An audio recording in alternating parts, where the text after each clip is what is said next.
Hi guys, പെട്ടെന്ന് നമ്മുടെ വീട്ടിലോട്ട് വന്ന ഒരു അതിഥിയെ പെട്ടെന്ന് നിങ്ങൾക്ക് പരിചയപ്പെടുത്താം. ഞാനിത് അപ്രതീക്ഷിതമായി വന്നതാണ്. ഞാനിങ്ങനെ ടെറസിൽ ഇങ്ങനെ നിൽക്കുമ്പോഴാണ് നമ്മുടെ ഒരു അതിഥി, വേറെ ആരുമില്ല, ഒരു വെള്ളിമുങ്ങയാണ്. ഇത്തിരി പ്രായമുള്ള വെള്ളിമുങ്ങയാണെന്ന് തോന്നുന്നു. ജസ്റ്റ് നമുക്ക് ആ വീഡിയോയിലോട്ട് പോവാം. നമ്മൾ എല്ലാവരും കണ്ടിട്ടുള്ളതായിരിക്കും, കൂടുതൽ എക്സ്പ്ലനേഷൻസ് ഒന്നും വേണ്ടല്ലോ. ക്ലാസ്സിൽ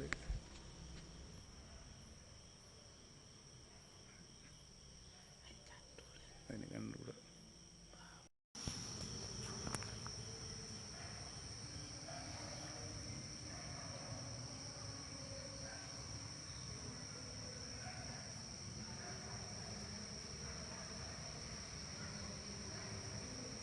ഇത്തിരി പ്രായമുള്ളതാണെന്ന് തോന്നുന്നു.